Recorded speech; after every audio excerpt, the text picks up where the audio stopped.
Bonjour tout le monde, bienvenue à ce nouvel épisode du podcast L'État financier. Donc encore une fois aujourd'hui en compagnie de mon collègue Gabriel. Salut tout le monde, salut JP. Et pour ce nouvel épisode, vous allez d'ailleurs voir, c'est peut-être pour certains qui ont l'oreille encore plus attentive ou qui nous écoutent depuis très longtemps, vont peut-être remarquer que c'est un peu le même contexte sonore que le premier épisode qui avait été enregistré en présentiel chez Gab. À l'époque, on est présentement chez moi, donc en live, un podcast en live, c'est rare qu'on le fait. Gab et moi étions très bons amis dans la vie de tous les jours. On se croise à d'autres occasions, mais on fait toujours le podcast à distance par Discord. Là, on est sur Discord, mais chez moi. Donc, vous allez peut-être remarquer un peu d'écho. Excusez-nous pour ça, le son et en test semble très bon, mais on est vrai face à face. Donc, nos deux magnifiques micros risquent de nous percevoir.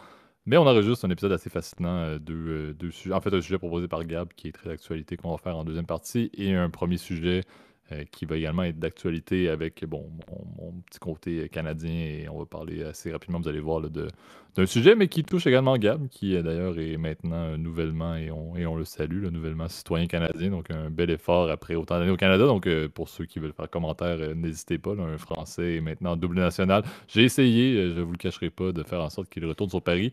Ça n'a pas marché, mais effectivement, là, on va parler un peu de politique parce que c'est intéressant. Et Gab, maintenant, en tant que Canadien, peut effectivement s'y mêler de manière tout à fait ouverte et transparente sans avoir à se mettre un billet.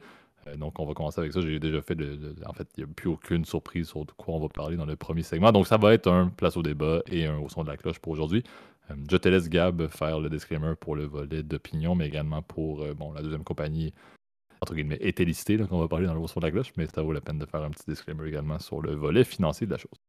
Ouais, bah, je te remercie en tout cas pour le petit message, c'est vrai que c'est gentil. Désolé en tout cas pour comme vous le savez, en fait, comme on enregistre en même temps, on est face à face, bah, bon, en fait, moi je coupe mon micro à chaque fois quand je veux reprendre la parole, puis JP le reprend, donc c'est un petit overlap, vraiment désolé, mais je trouve que en plus c'est une bonne expérience en tout cas de le faire en direct aussi, je trouve que ça fait un peu différent, bref.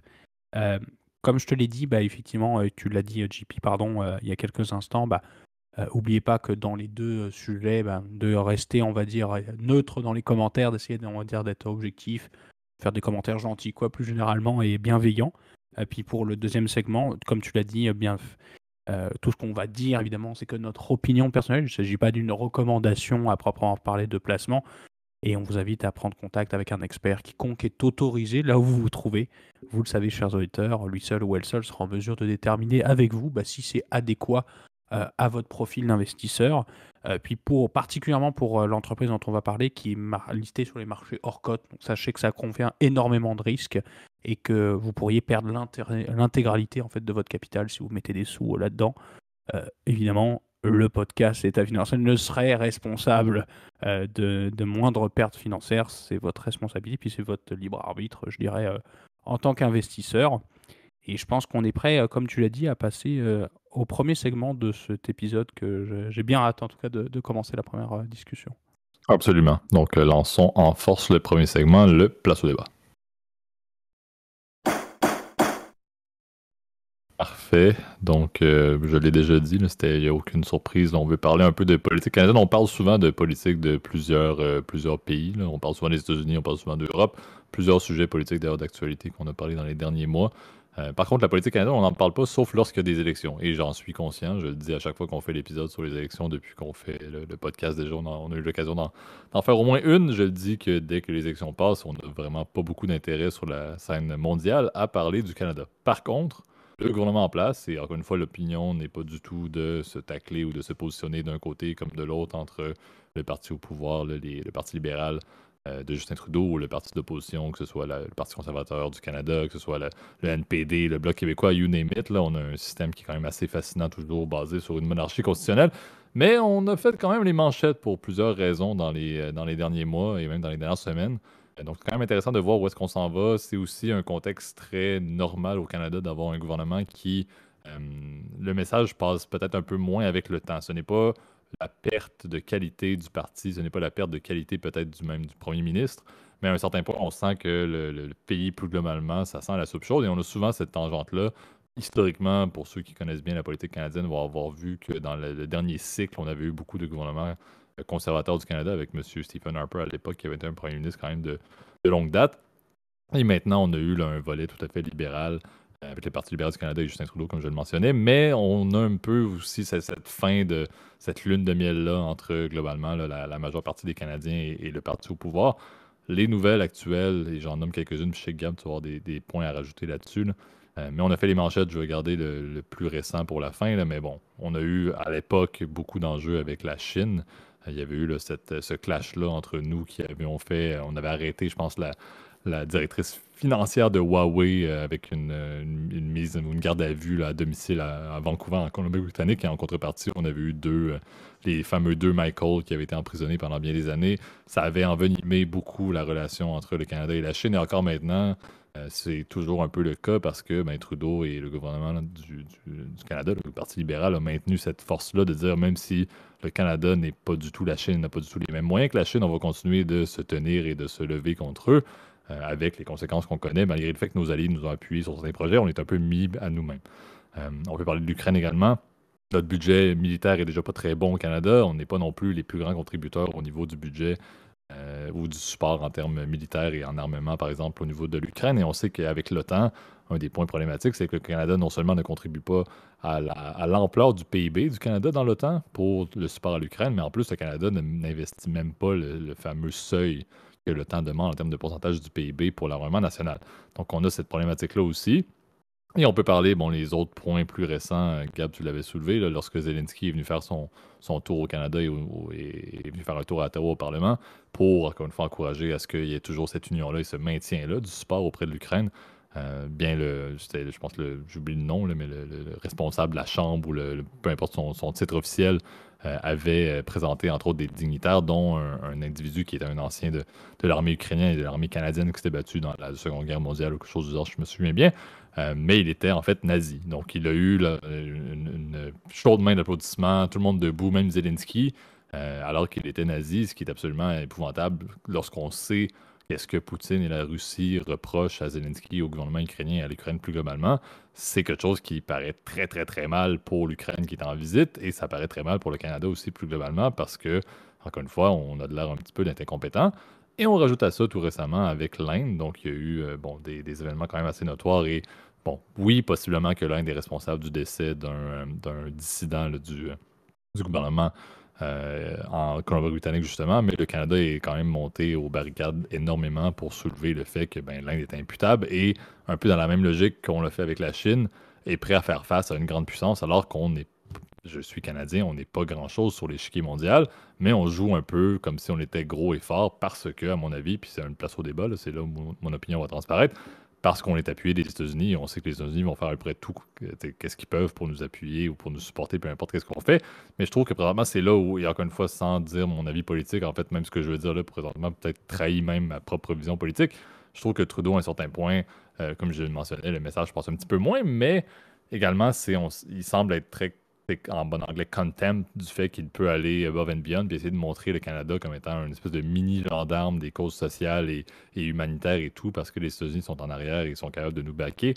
Je pense qu'il choisit peut-être des batailles avec des pays qui sont trop gros et qui ont des conséquences quand même assez significatives. Je sais que Gag, tu vas peut-être parler entre autres de l'impact sur l'Inde et la logique là, de citoyenneté ou de nationalité ou de résidence, peu importe. Là, il y a quand même des restrictions significatives qui découlent de ça. Donc, ça a des conséquences pour les Canadiens. Et est-ce qu'on y gagne réellement au final sur l'échiquier mondial? Ben, pas vraiment, parce que le monde considère toujours le Canada comme étant le petit frère des États-Unis, peu importe qu'est-ce qu'il va faire. Donc, c'est peut-être des chevals, des terrains de bataille qui ne valent pas la peine d'être vraiment mis en place. Et c'est là où on en est dans un contexte de politique canadienne, où les élections ne sont pas de suite. Puis, Gab, je te passe la parole par la suite là-dessus, mais ça brasse beaucoup, c'est pas super beau, et on va avoir des élections où le Parti libéral du Canada va faire face au Parti conservateur de maintenant Pierre Poilievre, qui se veut un peu un vent de renouveau et se veut un peu la transition qu'on a connue. On l'a dit, on est passé des conservateurs aux libéraux, et est-ce qu'on va passer des libéraux aux conservateurs?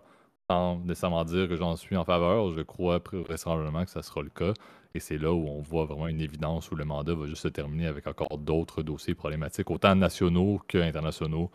Et c'est pas nécessairement la meilleure chose qu'on peut voir pour peut-être la fin d'une carrière politique pour Trudeau, par exemple, mais également juste pour le Canada. Ça va nous mettre à mal pour rebâtir à neuf avec des relations complètement détruites, pas nécessairement favorables. Ouais, bah, t'as pas mal résumé en fait, je pense les différents points effectivement de, euh, de controverse en fait qu'il y a dans ces derniers mois avec le gouvernement Trudeau, parce que rappelons que il entame quand même sa 8e année en fait de mandat, parce qu'en fait c'est assez drôle, c'est l'année où je suis arrivé que Trudeau est arrivé au pouvoir, donc en 2015. Donc moi j'ai que connu quelque part Trudeau, donc je parle de ce que je connais.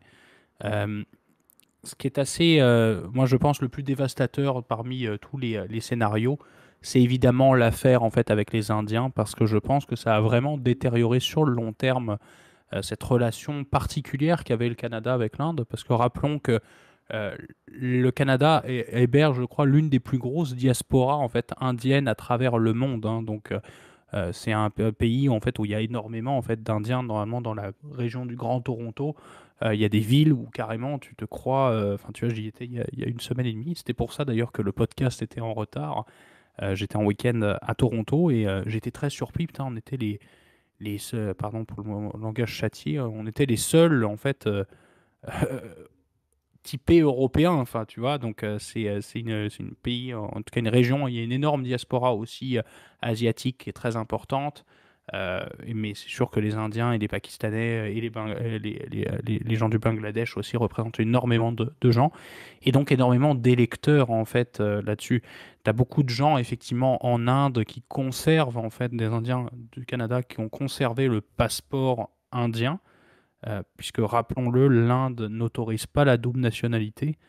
C'est un des rares pays d'ailleurs qui ne le fait pas, euh, malgré que la Chine le fait. Donc au final, ça représente quand même une bonne pourcentage de la population mondiale, là, mais l'Inde ne le fait pas. Et donc c'est vrai que les gens qui continuent de voter en Inde sont très préoccupés évidemment par la situation, parce que Monsieur Modi, qui est le Premier ministre indien, est extrêmement populaire, hein. D'ailleurs, c'est le dirigeant du G20 qui est le plus populaire en fait. Alors, nous, ça nous fait rire quand on a plus de 30% de popularité en France. Bah, je vous annonce que Modi, il a plus de 50%, c'est déjà pas mal, là. Donc, je crois qu'il est rendu à 65 à peu près, donc ce qui est assez record. Il est par contre détesté par le 35% qui évidemment ne vote pas pour lui. Euh, donc, c'est vrai que là, il s'est vraiment tiré une balle dans le pied, moi, je pense, là-dessus. Et ça va détériorer évidemment sur le très long terme. Rappelons que le contexte, c'est que le Canada a accusé en fait l'Inde d'avoir commandité l'assassinat d'un militant politique qui était naturalisé canadien, donc plus citoyen indien, mais il était citoyen, ça s'appelle Overseas Citizen of India, donc c'est citoyen de l'étranger, donc c'est comme un statut entre les deux, c'est un droit de résidence en fait, encore une fois en Inde. Euh, et ben, c'était un séparatiste, donc c'était quelqu'un qui voulait l'indépendance de la région du Punjab, euh, qui est une région majorité sikh de l'Inde, euh, la séparer en fait de la République indienne. Donc c'est vrai que c'est ce qui a causé l'incident. Le gouvernement libéral l'a accusé effectivement l'Inde d'être derrière, de fomenter, on va dire, l'assassinat, avec des preuves, on va dire, un peu bancales. On a vu, c'était assez maigre, tu vois. Ça a pas été avec, ils sont pas arrivés avec un dossier, si tu veux, bien établi, etc. Ils sont juste dit, on a quasiment la conviction. Oui, mais bon, parce que c'est très très grave comme accusation. Là, on parle de l'assassinat, si tu veux, c'est d'une méthode de voyou, un peu, une méthode de. C'est de l'ingérence, hein. L'ingérence étrangère aussi dans le fait de faire quelque chose dans un seul d'une nation indépendante, là. Exactement, c'est l'ingérence, c'est vrai que c'est très mal vu aussi dans les relations internationales. Donc, c'est vrai que ça créait le précédent. Puis, ce qui est venu rajouter la cerise sur le Sunday, comme on dit, bah, c'est comme tu l'as dit, l'affaire de l'Ukrainien qui était dans la Waffen-SS, en fait, parce que c'était le cas, hein. Et il faut rappeler que ça, dans l'histoire de l'Ukraine, eh oui, c'est pas toujours tout vert, hein, c'est ce qui est terrible, on va dire, avec les guerres, c'est que souvent, bah, ça transparaît que tu as des idéologies parfois extrémistes qui ressortent. Et là, malheureusement, le background a été très très mal fait. Donc ça, clairement, en termes de réputation, on ne pouvait pas faire pire. Et je pense que le contexte aujourd'hui économique aussi est assez favorable en fait aux conservateurs. On en parlait pas plus tard qu'hier, en fait, je t'appelais JP, puis on avait discuté, puis justement, je me suis dit, putain, faisons un épisode là-dessus. En fait, on l'a choisi ce soir, n'importe où, pour rien vous cacher.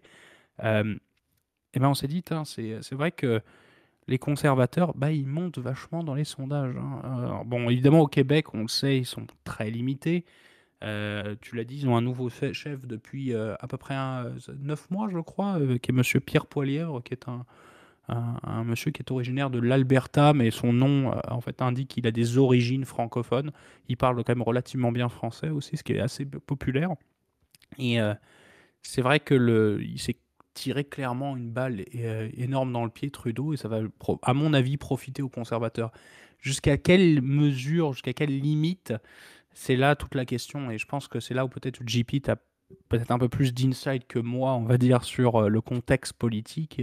Peut-être surtout ce qui rapporte au Québec, parce qu'on sait que le Québec vote un peu différemment du reste du pays par le fait évidemment de l'histoire, de la culture qui est un peu différente, du concept de nation distincte. Bon, pour ceux qui nous écoutent en France, c'est vrai qu'il y a ce statut particulier du Québec au sein du Canada qui fait que politiquement on est un peu à l'ouest, là, comme on dirait du mouvement, de ce qui se fait dans le reste du pays, ou plus généralement bah, le spectre politique est un peu plus prononcé. Exact. Puis, tu sais, je pense le point qui est clé à mentionner aussi pour ceux qui vont suivre un peu moins la politique canadienne, puis surtout pour, tu sais, moi, je veux dire, je vis depuis toujours dans le système canadien, puis je pense que j'aime beaucoup le système français parce que notre problème en tant que monarchie constitutionnelle, c'est qu'on ne va jamais voter pour le premier ministre. On va voter pour des députés qui sont liés à notre circonscription. Donc, tu sais, je vis dans le Grand Montréal, je vote pour quelqu'un, mais en réalité, si je suis un vote, je peux avoir mon opinion et voter pour quelqu'un, mais si la majorité vote toujours depuis des années pour un parti, mais ça va probablement pas passer. Donc, le gagnant, le parti au pouvoir et le premier ministre, c'est celui qui a le plus de votes. Et présentement, le gouvernement en place au Canada est un gouvernement qu'on va catégoriser de minoritaire, c'est-à-dire que les libéraux n'ont pas plus de 50% plus 1 au niveau de l'Assemblée nationale canadienne.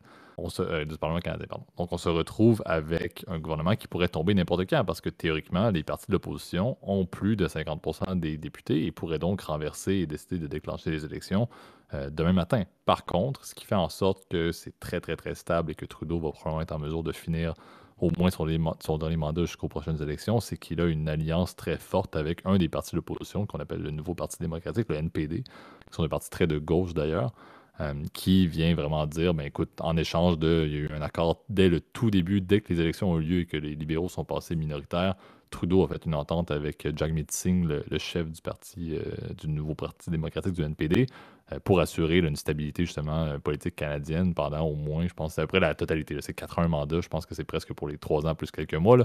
Il n'y a vraiment pas vraiment de risque d'un retournement du gouvernement présentement. Mais ce qui est intéressant, c'est que les prochaines élections vont amener un contexte, et c'est toujours la même chose au Canada. Ceux qui aiment la politique stable, écoutez la politique canadienne parce que c'est littéralement ça. La définition d'un gouvernement est presque connue dans la majorité et oui, ils vont faire des élections comme si c'était des soirées électorales, comme si c'était aux États-Unis, puis ils nous vendent le rêve que ça va être hyper piquant et intéressant. En réalité, ce n'est pas du tout. On ne se le cachera pas. Là. La réalité, c'est le Grand Toronto, puis t'en parlais, Gab, que tu y étais il y a une semaine. Le Grand Toronto définit c'est qui le parti qui va être au pouvoir et le Québec décide du gouvernement. Est-ce que ça va être un gouvernement majoritaire, donc je l'ai mentionné, 50% plus 1 va être pour le parti au pouvoir, ou minoritaire, 50%, des moins de 50% sont au parti au pouvoir, et c'est toujours la même chose. Donc présentement, qu'est-ce qui va se passer? C'est que dans les prochaines élections, ceux qui s'y intéressent, suivez ça. Qu'est-ce qui se passe dans le Greater Toronto? Si le Parti conservateur s'en sort beaucoup mieux qu'ils s'en sont sortis dans les dernières élections, probablement que les conservateurs vont être au pouvoir. Mais le Québec, c'est toujours la même chose. On a la grande unicité, tu l'as mentionné, notre fameuse nation, etc. On a le Bloc québécois, qui est un parti qui a seulement les députés au Québec, qui a comme rôle d'aller représenter les intérêts du Québec à Ottawa. C'est littéralement, c'est pas ça, là, mais c'est presque écrit noir sur blanc dans la charte du parti. Là. C'est ça depuis toujours. Et présentement, on a un Bloc québécois qui s'en porte très bien. On a un chef du Bloc qui est d'ailleurs très charismatique, s'en sort très bien, amène une vision qui est relativement porteuse pour plusieurs Québécois, qui est on ne va pas commencer à ramener le sujet de le Québec devrait être un pays indépendant du Canada, mais on va plutôt vouloir assurer qu'un Québec va être fort dans un Canada uni, et c'est un discours qui passe beaucoup avec la génération des personnes qui sont peut-être plus âgées que Gab et moi, par exemple, qui étaient peut-être des séparatistes à l'époque, mais qui sont un petit peu moins, ou bien notre génération qui, moi je ne le cache pas, je n'ai jamais été vraiment élevé dans un contexte séparatiste, et il y a beaucoup de mes amis, de mes proches qui sont dans le même contexte que moi pour le même âge. C'est pas parce qu'on avait des familles qui étaient vraiment oh, on veut le Canada uni ou on veut le Canada séparatiste.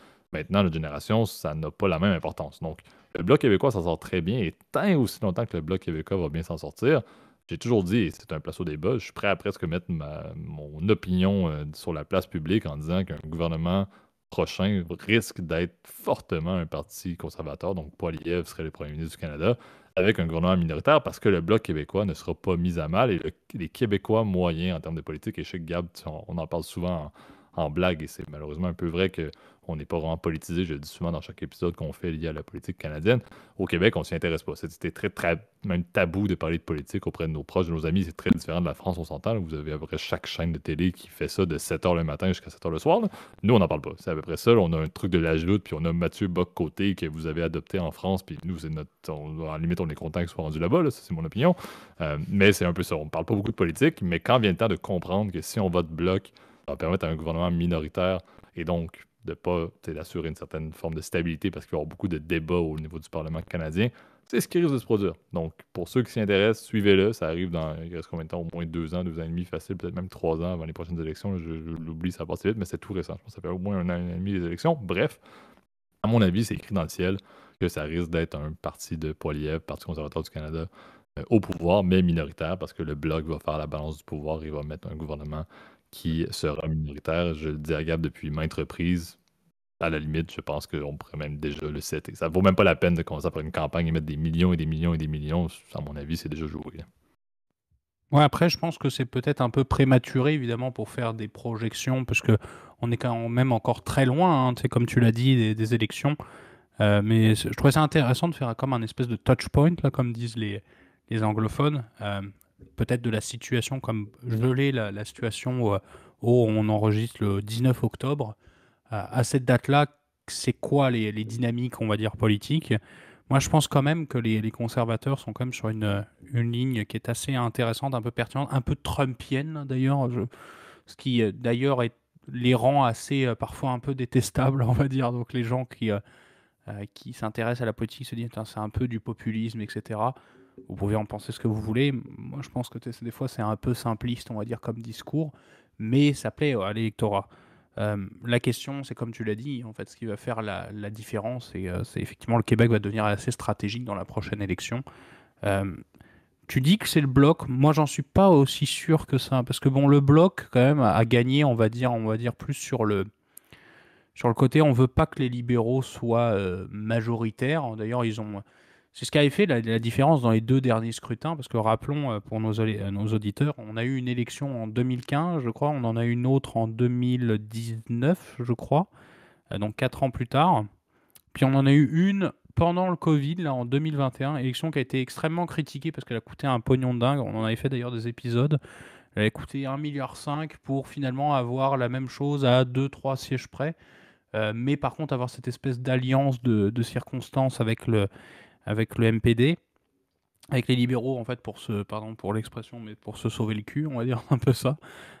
Mais ce qui fait qu'aujourd'hui, bah, ça pose des questions. Est-ce que l'entente est quand même relativement bonne avec le bloc et les libéraux, mais est-ce qu'ils ne seraient pas absorbés, entre guillemets, dans la même politique? Parce qu'on sait que d'ailleurs, il y a eu un projet, par exemple, d'augmentation de la taxe carbone qui a été extrêmement critiqué de la part de certains électeurs qui, rappelons-le, pour ceux qui sont déjà venus dans notre beau pays, euh, rappelons-le que bon, on est encore très dépendant à la voiture, hein. Je pense que ça se voit très bien quand vous faites, par exemple, vous venez en vacances entre Montréal et Québec, bah, oubliez le TGV, etc. Ou même entre Montréal et Toronto, il y a un train, mais c'est un train qui fonctionne, qui va plus lentement que la voiture. Donc, on est très dépendant de la voiture et c'est malheureux, mais la politique du portefeuille et de la pompe à essence parfois pèse énormément et on l'a vu évidemment avec l'augmentation des cours des hydrocarbures dans les derniers temps. Eh ben, ça pèse lourd dans le budget des gens. Et je pense que ça va évidemment énormément affecter, on va dire, la décision des électeurs de dire, bon, on a envoyé plein de chèques pendant le Covid, on se rend compte des effets de l'inflation non maîtrisés dans les derniers temps. Donc moi, je pense que quand même, les conservateurs, ça va être difficile, hein, on va pas se le cacher, d'obtenir une majorité absolue. Donc c'est-à-dire qu'il va te garantir quasiment 4 ans de pouvoir. Ça va être très compliqué. Mais c'est possible. Et c'est un scénario, je pense, qui est pas mal sous-évalué. On l'a vu d'ailleurs avec l'apparition, la droitisation, en fait, plus généralement de la société dans la plupart des pays occidentaux. Et ben cette vague-là commence à toucher aussi, je pense, le Canada. On l'a vu avec les fameux incidents des truckers. Là, je ne sais pas si tu te souviens de ça, JP. Là. Bon, ça faisait un peu pitié, là. C'est ce que je pense, là, mais libre à vous si vous étiez trucker. Désolé, je ne veux pas vous insulter, là, mais et on a eu un espèce de convoi, Freedom Convoy, là, ils ont appelé ça, là, donc le convoi de la liberté avec les gens En gros, les anti-vax qui voulaient pas, qui voulaient pas se faire vacciner pour le Covid, là. Donc, puis, ah oui, il faut un QR code pour rentrer. Oui, c'était pénible, là, je me souviens. Là, je voyageais pendant ce temps-là. Pendant le Covid, c'était un peu pénible, hein, tous les tests, etc. Mais, et ça, pareil, ça a été très reproché à Trudeau. Donc, il y a beaucoup, beaucoup d'éléments qui font que moi, je pense que ça va être très compliqué. Je pense même qu'il ne va même pas se représenter. Si tu vois, je pense que cette probabilité commence à augmenter. Peut-être qu'il aille envoyer quelqu'un au casse-pipe, malheureusement, pour la prochaine élection. On sait qu'il va se faire démolir parce que tu pars avec un bilan, tu vois, et le bilan, bah, il est ce qu'il est. Il est critiquable ou acceptable. Vous voyez, ça dépend de comment vous vous situez politiquement. Mais il y a un bilan, et ce bilan-là, bah, il est contrasté. C'est sûr qu'il y a des points positifs et des points très négatifs, effectivement, dans les derniers temps. Ce qui fait que oui, je pense que ça va être très intéressant de suivre ça. Puis évidemment, on vous fera évidemment d'autres épisodes, c'est sûr et certain, sur la politique canadienne. On essaie de la rendre un peu intéressante parce que c'est vrai que c'est un peu plus boring que si vous écoutez CNews tous les jours. C'est sûr que là, vous allez même JP maintenant est au courant du shit show qui est un peu qui est CNews là, donc ça fait rire, ça le fait rire d'ailleurs. Donc on va essayer de la rendre un peu plus dynamique en tout cas dans nos épisodes. Non, puis c'est pour qu'on ajoute un peu sur CNews, je dois dire, j'ai de la misère des fois à comprendre est-ce que c'est une parodie ou est-ce que c'est la vérité. C'est ça qui est fascinant avec le fait que ceux qui écoutent ça, je vous respecte à la limite, peut-être pas pour certaines opinions que vous avez, mais juste parce que moi ça me fascine. J'ai de la misère à croire que c'est une vidéo YouTube avec quelqu'un qui me fait croire que c'est quelque chose ou si c'est la vérité. Bref. Mais oui, comme je dis, tu le mentionnais, Gab, là, je pense que la politique canadienne, je l'ai dit au tout début, est rarement intéressante, mais clairement, présentement, avec les sujets, avec les dossiers, le contexte international, le fait que Trudeau semble vraiment vouloir essayer de se positionner comme étant le visage du Canada à l'étranger comme il était au tout début en vue des élections. Bon, on verra c'est quoi les conclusions, mais ça met clairement le Canada dans des contextes, un terme que j'utilise souvent, un peu spicy présentement. Mais bon, à suivre.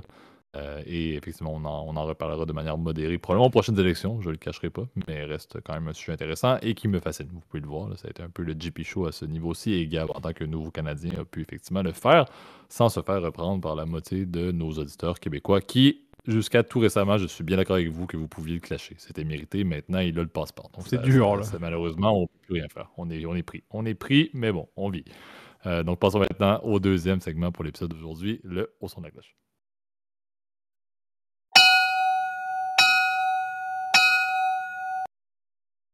Parfait. Donc, bon, c'est encore une fois, on retourne dans un contexte un peu, en fait, totalement différent. Vous allez voir, là, on veut parler d'une compagnie qui a annoncé une bankruptcy tout récemment, là, qui est la compagnie Rite Aid, qui est une pharmacie en fait américaine, qui, on faisait les notes en off et on en parlait avec Gab au préalable, là, restait et reste toujours tout de même le troisième plus gros joueur en termes de pharmacie ou de chaîne de pharmacie aux États-Unis.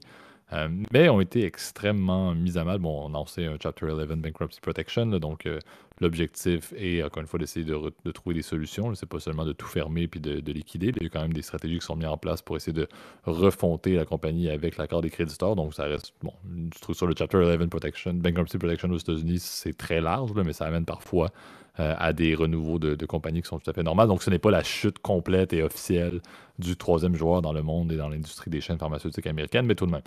Pour mettre un peu de contexte, et on en parlait avec Gab, puis Gab pourra en ajouter, là. Quand tu es troisième joueur, tu n'es pas supposé réellement soudainement être mis à mal au point de devoir tomber de Chapter 11 aux États-Unis. C'est quand même assez curieux. Mais c'est de réaliser que les pharmacies, qui sont à proprement parler uniquement les pharmacies, qui sont des brick and mortar stores, qui sont présents aux États-Unis, ont énormément eu de misère avec la capacité d'Amazon, avec la capacité de Walmart, de Target, de Costco, d'entrer dans le monde pharmaceutique. T'sais, Walmart, ça fait très longtemps, Costco aussi, Target, depuis qu'ils ont été lancés, ont quand même fait une section pharmacie.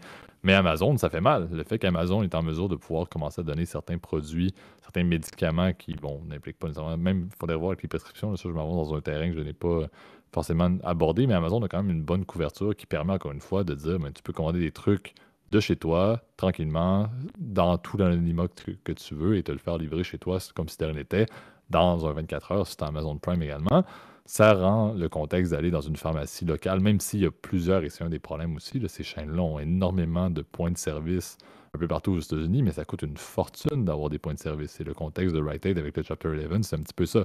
C'est de faire face à une concurrence où ils ne sont pas en mesure de concurrencer niveau web, mais sont pris avec un bassin de magasins avec des leases et même certains qui sont complètement propriétaires, qui devient complètement inutile en fait et que ça coûte une fortune aussi en termes de staff juste pour mettre ça sur les étagères et tout. Donc, Rite Aid Chapter 11 annonce la fermeture de près 100 magasins. Certains étaient à la fois justement le propriétaire, certains étaient en lease, comme je l'ai mentionné, mais clairement qui ont des problèmes juste sur le contexte concurrentiel. Donc, l'arrivée de géants du web, ça les a pas aidés. Par contre, et ça c'est ce qui est intéressant, il y a d'ailleurs une excellente série qui est sortie tout récemment sur Netflix, si je ne me trompe pas, là, qui parle de ça, mais il y a un problème aussi drastique avec les compagnies comme Rite Aid qui ont été pointées du doigt dans la crise des opioïdes aux États-Unis. Donc, il y avait tellement un problème avec l'accès à des opioïdes et au final des drogues de synthèse qui ont été utilisées et qui ont causé la mort de plusieurs centaines, même des milliers de personnes aux États-Unis, qui est un fléau qui fait en sorte qu'ils sont face à la cour, ils sont face à des causes qui sont significatives et ont des ennuis juridiques qui pourraient les amener à avoir des millions et des millions et des millions de dollars à payer, ce qui n'aide pas lorsqu'une compagnie, comme on l'a dit, se retrouve avec une compétition qu'ils ne peuvent plus suivre forcément, donc que leur performance financière, regarde, tu vas en parler un petit peu plus, ne va pas très mal, mais n'offre pas nécessairement une possibilité de croissance énorme pour justement des magasins physiques par rapport en ligne. Des problèmes avec le fait qu'il y a un peu une épée de Damoclès qu'on ne sait pas trop s'ils vont être prêts à devoir payer des millions pour leur implication dans la crise de pied aux États-Unis. Et qu'en plus, ils ont une structure financière de dette qui pèse énormément alors qu'ils devaient énormément d'argent à des créditeurs avec des. Ils ont essayé de faire des ententes, là, mais je pense que c'était 3,5 milliards, puis Gab, tu pourras donner plus de détails là-dessus, là, qui ont essayé en financement puis en dette, qui ont essayé d'avoir des réductions présentement. Et c'est un peu là les accords liés au Chapter 11 qui les amènent à possiblement se renouveler et arriver à ce que Rite Aid survive, là, sorte à un moment donné du Chapter 11 et puisse continuer à opérer.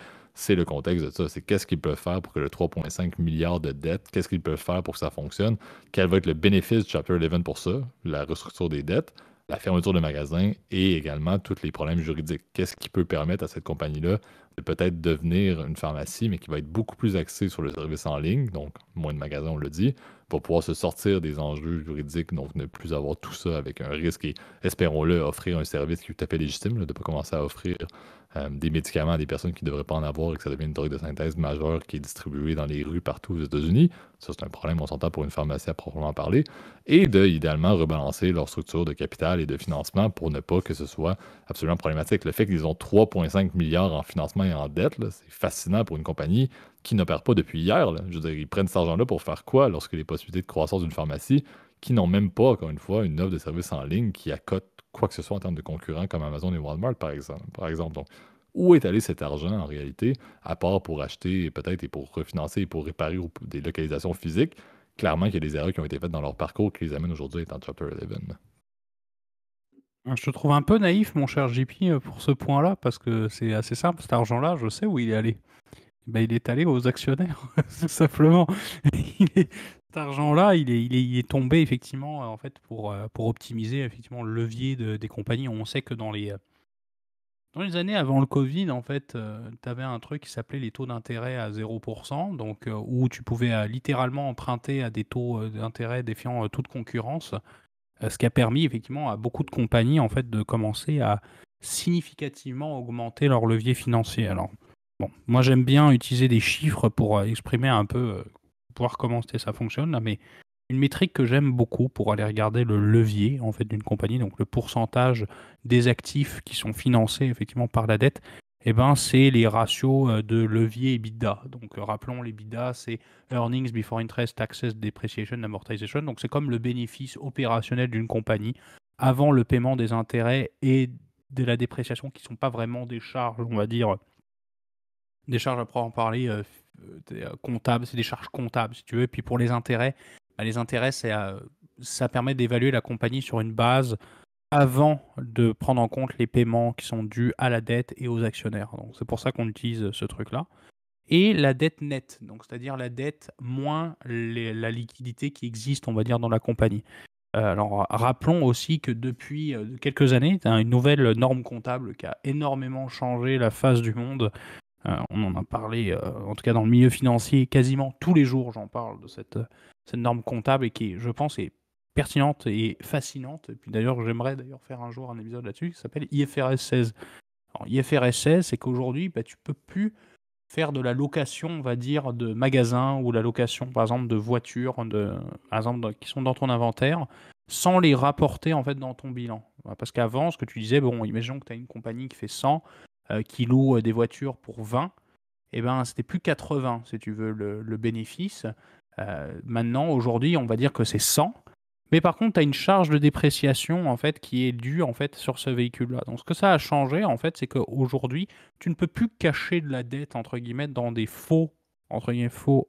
Et là, vous ne me voyez pas, mais je me fais des espèces de guillemets avec mes doigts, des faux baux de financement. Donc cette truc-là en fait a fait constater que énormément de compagnies avaient beaucoup plus de dettes que ce qu'ils déclaraient, ou soit ils le déclaraient mais dans des toutes petites fine print, c'est pas vraiment visuel si tu veux pour l'utilisateur de l'information financière qui est moins averti qu'un expert ou qu'un professionnel.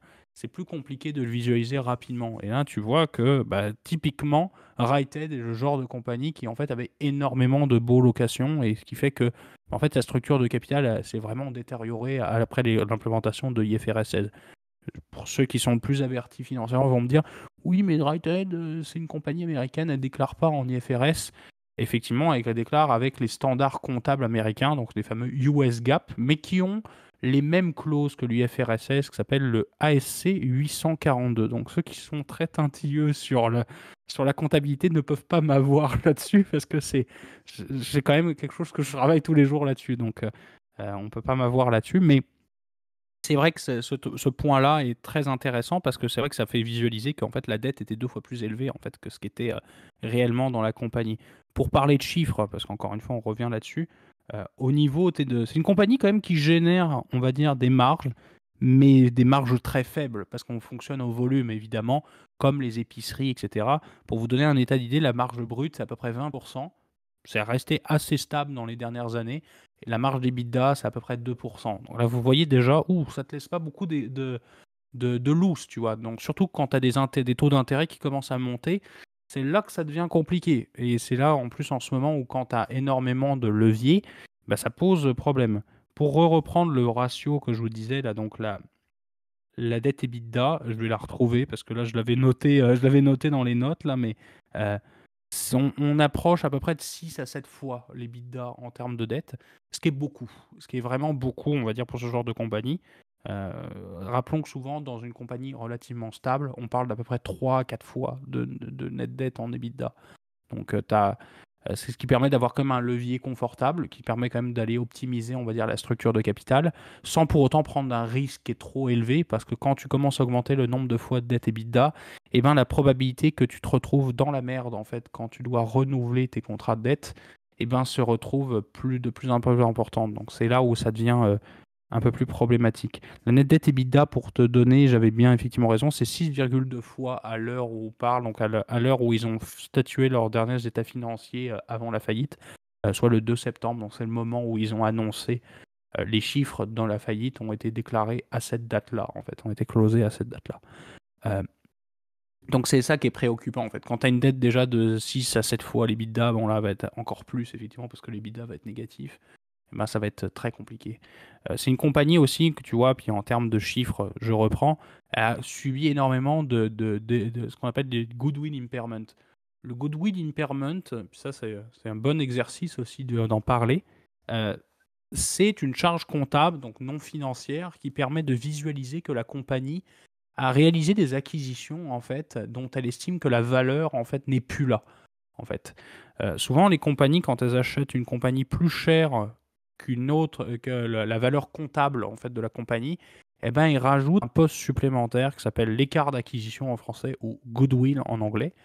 Et ce montant-là, en fait, à chaque année, il doit être réévalué. On doit savoir effectivement si la compagnie, en fait, finalement, cette acquisition, elle a été faite à un montant trop cher.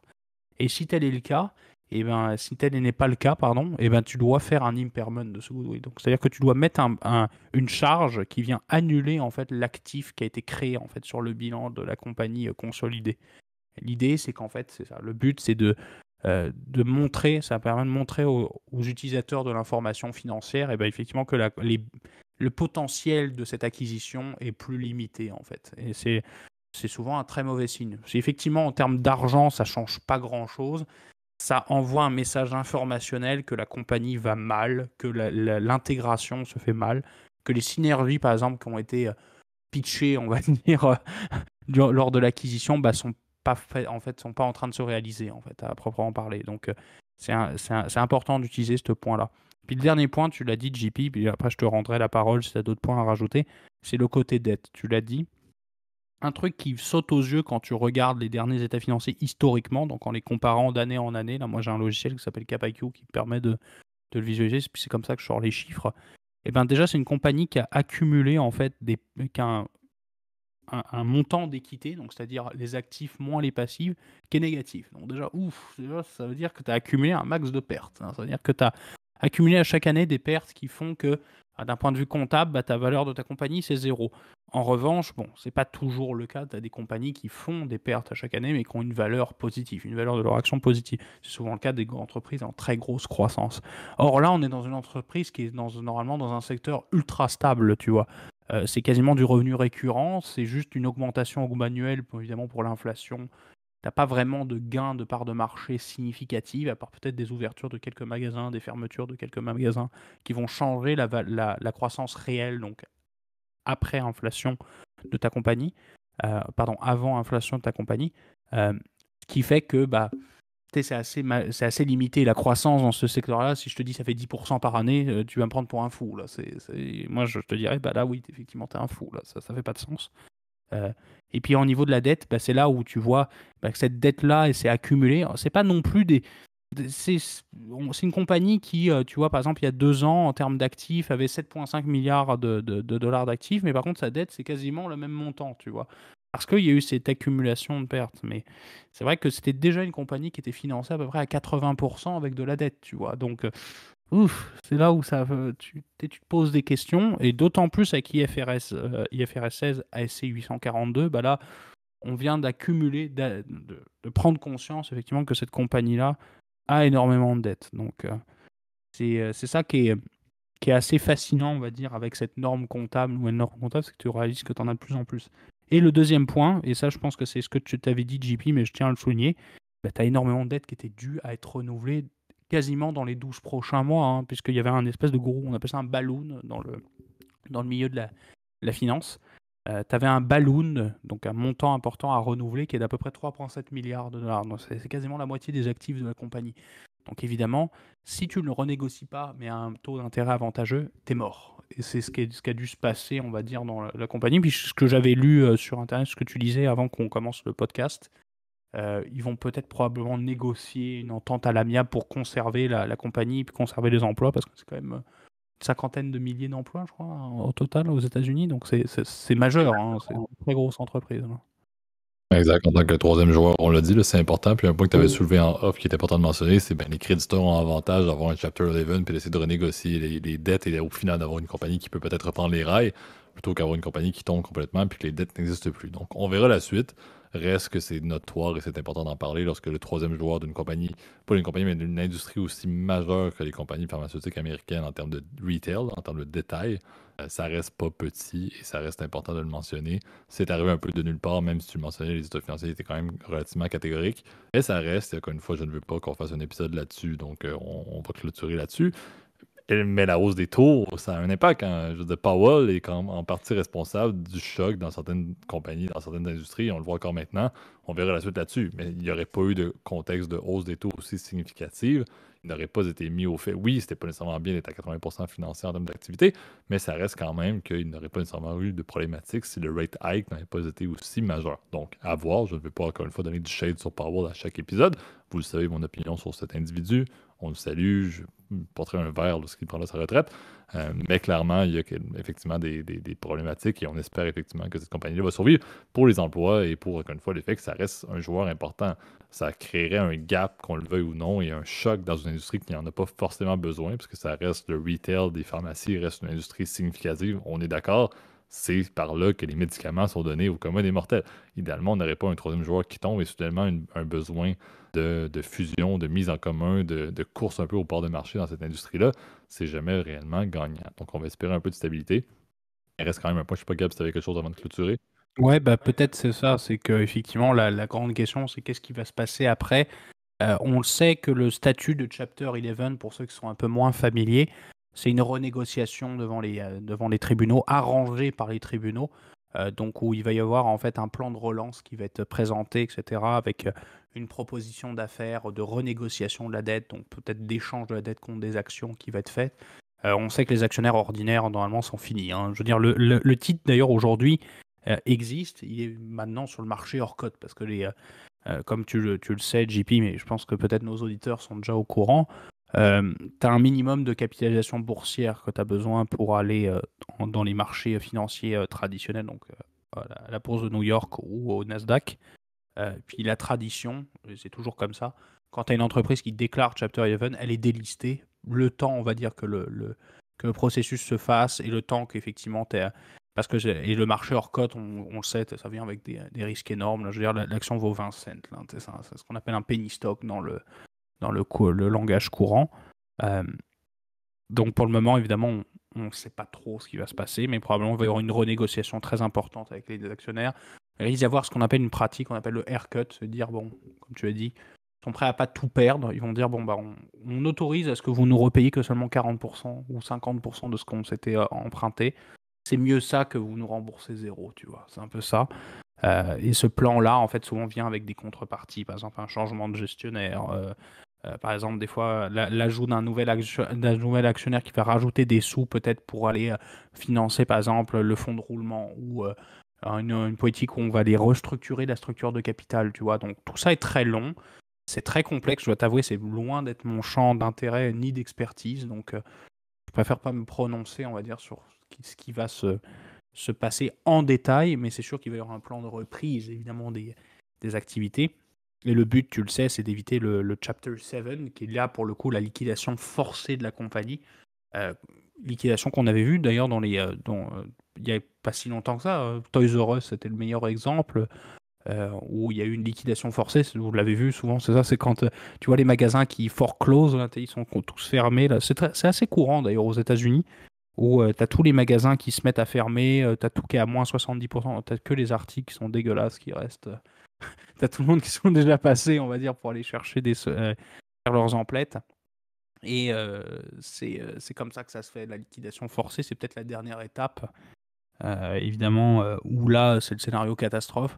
Je pense que c'est une compagnie qui a de la valeur, hein, fondamentalement. C'est juste une compagnie qui a dû probablement être mal gérée. Puis, tu l'as dit, il y a des circonstances qui sont propres à l'industrie avec le fameux scandale des opioïdes, euh, qui leur créent de l'incertitude. Et c'est ça que tu disais d'ailleurs en off que je trouvais intéressant, c'est que peut-être ça va leur permettre justement de renégocier, d'être en position de faiblesse, entre guillemets, mais une faiblesse volontaire de dire, regardez, on ne peut pas vous payer parce que tout simplement, nous-mêmes, on est dans une situation financière compliquée. Donc, euh, à suivre. Je pense pas qu'on va faire 50 épisodes sur Rite Aid, ça c'est sûr et certain, mais ça vous montre un peu le genre d'exemple de comment on analyse une compagnie rapidement. Là, évidemment, je ne suis pas allé non plus. J'ai pas une analyse micro, on va dire, de tout ce qui se passe, etc. dans la compagnie, mais ça vous montre un peu comment ça marche, d'aller regarder des ratios financiers, de comment on regarde un bilan d'une compagnie. Puis d'ailleurs, si vous êtes intéressé qu'on fasse des épisodes comme ça, un peu plus techniques, faites-nous signe, puis ça nous fera plaisir aussi de le faire. Ou au contraire, si vous trouvez que c'est trop technique, ben, dites-le nous, puis on pourra peut-être expliquer ou vous répondre dans les commentaires, ça nous fera plaisir. Absolument, tu me passes la balle parfaitement pour clôturer l'épisode là, avec premièrement te remercier comme toujours pour ta contribution, remercier comme toujours tout le monde qui nous écoute. Plaisir. Et bon, tu l'as dit, c'était effectivement pertinent à la fois pour le volet, dès qu'il y a un place au débat, là, j'aime toujours vous lire, que ce soit de manière publique, donc sur YouTube, qui est notre plateforme clé là, pour les commentaires, les opinions, les partages, les idées de sujet. Donc n'hésitez pas à les mettre dans la zone commentaire. Vous avez apprécié le contenu, n'hésitez pas à mettre un like, à vous abonner à la chaîne et à mettre la cloche pour les notifications. Ceux qui veulent le faire de manière privée, la même chose, des idées, des commentaires, peu importe, sur les sujets d'aujourd'hui. Des questions également, je pense que c'est un bon point. Le Writing était un bon scénario et tu l'as bien expliqué, mais ça ouvre comme peut-être pour certains auditeurs de très bonnes questions à poser. Donc n'hésitez pas à le faire également à l'adresse courriel que Gab met dans la zone de description. Et sinon, comme toujours, pour la majorité d'entre vous, vous nous écoutez sur les plateformes audio. Donc vous pouvez nous retrouver sur Apple Podcasts, Overcast, Spotify, Deezer, etc. N'hésitez pas aussi à vous abonner à la chaîne, ça aide énormément pour le référencement, mettre une notification également lorsque requis. Et comme toujours, pour n'importe quel sujet, n'importe quel épisode, si ça vous intéresse et que vous avez des collègues, des amis, de la famille qui s'y intéressent également, n'hésitez pas à le recommander de manière bouche à oreille. On le dit, là, la raison pourquoi on fait encore ce podcast, même en présentiel avant, avec Gab nouvellement citoyen qui part en voyage à un intervalle, comme on le dit, on enregistre le 19, là, où on est bien d'avance par rapport à la réalité normale.